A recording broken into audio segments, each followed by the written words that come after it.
చర్యాల పట్టణ కేంద్రంలో స్థానిక ఎంపీడీఓ ఆఫీస్ కార్యాలయం వద్ద సిపిఎం పార్టీ వ్యవసాయ కార్మిక సంఘం జిల్లా అధ్యక్షులు కొంగర వెంకట్ మావు మాట్లాడుతూ ఉపాధి హామీ కూలీల సమస్యలు పరిష్కరించి వెంటనే బకాయి వేతనాలు అందించాలని, అర్హులైన పేదలందరికీ ఇండ్ల స్థలాలు, రేషన్ కార్డులు, పెన్షన్లు, భూమి లేని నిరుపేద ఉపాధి కూలీల కుటుంబాలకు 12,000 రూపాయల చొప్పున ఆత్మీయ భరోసా వెంటనే మంజూరు చేసి అందించాలని తెలంగాణ వ్యవసాయ కార్మిక సంఘం జిల్లా అధ్యక్షులు కొంగరి వెంకట మావు ప్రభుత్వాన్ని డిమాండ్ చేశారు. శనివారం రోజున కార్యాలయం ముందు తెలంగాణ వ్యవసాయ కార్మిక సంఘం మండల టౌన్ కమిటీల ఆధ్వర్యంలో ధర్నా నిర్వహించి పలు డిమాండ్లతో కూడిన వినతి పత్రాన్ని ఎంపీడీఓ కార్యాలయం సీనియర్ అసిస్టెంట్ విజయ్ కుమార్ కి అందజేశారు. కార్యక్రమంలో తెలంగాణ వ్యవసాయ కార్మిక సంఘం మండల కార్యదర్శి కొర్రె శ్రీనివాస్, టౌన్ కార్యదర్శి బోయిని మల్లేశం, అధ్యక్షులు గుండ్రా రవీందర్, లక్ష్మి తదితరులు పాల్గొన్నారు. పరిష్కరించాలి ఉపాధి హామీ కూలీల సమస్యలు.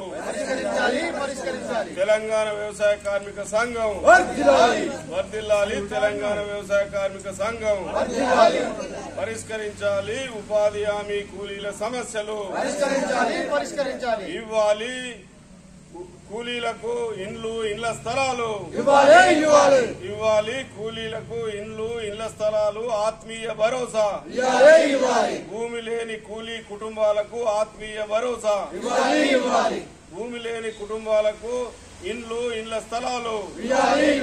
అర్హులైన పేదలందరికీ ఇండ్ల స్థలాలు ఇవ్వాలి. అర్హులైన పేదలందరికీ ఇండ్ల స్థలాలు ఇండ్ల స్థలాలు ఇవ్వాలి. అర్హులైన పేదలందరికీ ఇండ్లు, పెన్షన్లు, రేషన్ కార్డులు ఇవ్వాలి. రేషన్ కార్డులు, పెన్షన్లు, ఇండ్ల స్థలాలు, ఆత్మీయ భరోసా. తెలంగాణ వ్యవసాయ కార్మిక సంఘం వర్ధిల్లాలి. తెలంగాణ వ్యవసాయ కార్మిక సంఘం వర్ధిల్లాలి. తెలంగాణ వ్యవసాయ కార్మిక సంఘం పరిష్కరించాలి ఉపాధి కూలీల సమస్యలు. పెండింగ్ లో ఉన్న వేతనాలను వెంటనే చెల్లించాలి. పెండింగ్ లో ఉన్న వేతనాలను వెంటనే చెల్లించాలి.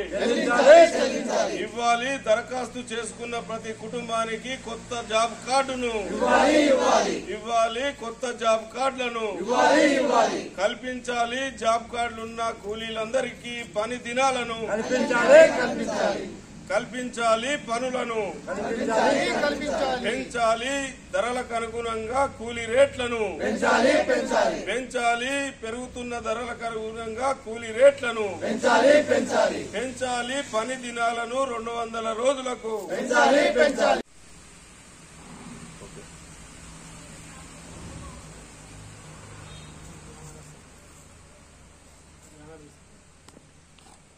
చేర్యాల మండలము ఎంపీడీఓ ఆఫీస్ కాడ ధర్నా వ్యవసాయ కార్మిక సంఘం మండల కమిటీ నుంచి వెళ్ళి ధర్నా నిర్వహిస్తున్నాము. ఎందుకోసం అంటే ఇప్పుడు వచ్చినటువంటి ప్రభుత్వము, మరి కేంద్ర ప్రభుత్వం గాని రాష్ట్ర ప్రభుత్వం గాని ఈ ఉపాధి పనులను రోజు ఇది తగ్గిస్తా ఉన్నది. ఉపాధి పనులు లేక మరి గ్రామాల్లో ప్రజలు మరి ఇబ్బంది పడతా ఉన్న పరిస్థితి ఉన్నది. వాళ్లకు ఎక్కడ పైసలు కూడా ఎంత వస్తుంది అనేది కూడా ప్లేసిప్ లేకుండా మొత్తం పనులు చూపెడతా ఉన్నారు. వాళ్ళకి ఈ ధరలు విపరీతంగా పెరిగినాయి. మరి కేంద్ర ప్రభుత్వం గాని రాష్ట్ర ప్రభుత్వం గాని జీఎస్టీ మీద, ప్రతి వస్తువు మీద, ప్రతి దాని మీద మరి జీఎస్టీ అని చెప్పి ప్రజల మీద బార్డర్ మోస్తుంది. మరి ధరలను విపరీతంగా పెంచుతుంది. మరి ఎలాంటిది కూడా విద్య మీద గాని, వైద్యాల మీద గాని, ఏది గాని ప్రజలకు చాలా ఇబ్బంది పరిస్థితిలో ఉన్నది.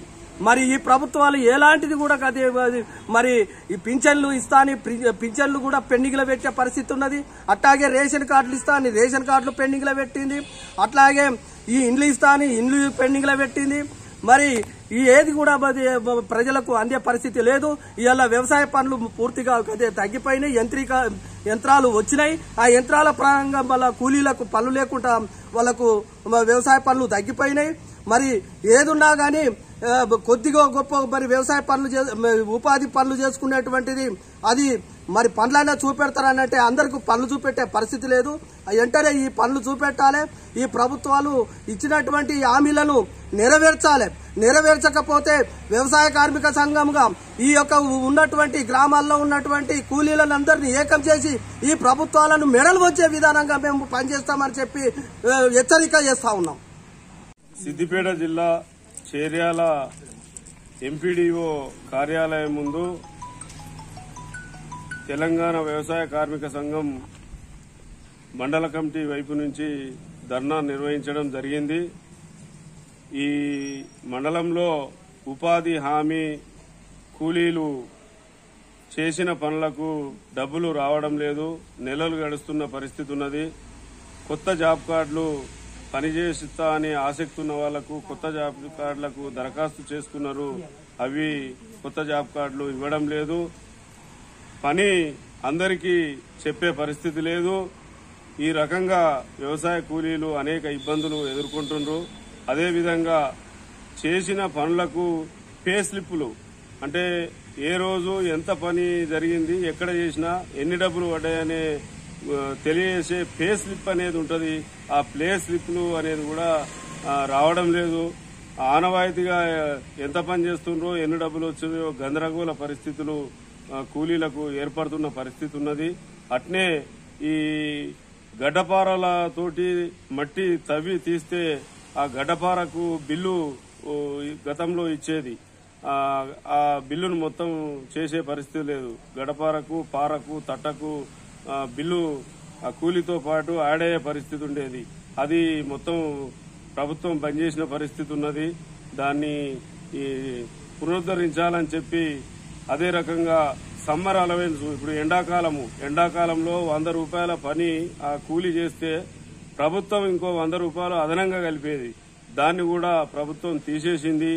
అదే రకంగా పెరుగుతున్న ధరలకు అనుగుణంగా కూలీ రేట్లు ఈ రోజు 800 రూపాయలు ఇవ్వాలని చెప్పి మేము డిమాండ్ చేస్తున్నాం. అదే రకంగా వ్యవసాయంలో పనులు పూర్తిగా యంత్రీకరణ అయ్యి పనులు తగ్గిపోయినాయి. ఆ కూలీ కుటుంబాలకు బయట పనులు దొరుకుతలేవు. ఈ 100 రోజుల పని ఒక కుటుంబంలో 3 సభ్యులుంటే ఒకటే నెలలో అయిపోతున్న పరిస్థితి ఉన్నది. మిగతా 11 నెలలు 10 నెలలు ఖాళీగా ఉంటున్న పరిస్థితి ఉన్నది. కాబట్టి ఈ 100 రోజులను 200 రోజులకు పని దినాలను పెంచాలని చెప్పి మేము డిమాండ్ చేస్తున్నాం. అదే రకంగా ఇవాళ వ్యవసాయ కార్మిక సంఘంలో గాని ఇతర మధ్యతరగతి పేద కుటుంబాలలో అనేక మంది ఇండ్లు లేక ఇబ్బంది పడుతున్నారు. గత ప్రభుత్వం నుండి చేర్యాల మండలంలో ఈ ప్రభుత్వం కూడా ఇండ్లు ఇస్తామని చెప్పి ఆశలు పెడుతున్నారు. గ్రామ సభల్లో పేర్లు చదివినరు, అరువుల పేర్లు. కానీ చదివి 2 నెలలు అవుతున్నప్పటికీ ఇప్పటికీ ఎవరికి ఇల్లు మంజూరు చేయడం లేదు. వెంటనే ఇండ్లు మంజూరు చేయాలని చెప్పి మేము ఈ సందర్భంగా డిమాండ్ చేస్తున్నాం. అదే రకంగా రేషన్ కార్డులు, పెన్షన్లు ఇవ్వాలని చెప్పి డిమాండ్ చేస్తున్నాం.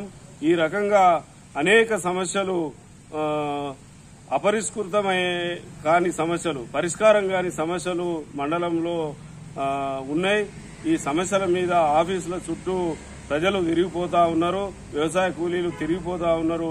వీటికి పరిష్కారం చూపాలే అని చెప్పి మేము తెలంగాణ వ్యవసాయ కార్మిక సంఘంగా ఈ రోజు మన ఎంపీడీఓ కార్యాలయంలో సీనియర్ అసిస్టెంట్ గారికి మెమోరాండం ఇవ్వడం జరిగింది. ఈ సమస్యలన్నింటినీ పరిష్కరించాలని చెప్పి డిమాండ్ చేస్తున్నాం.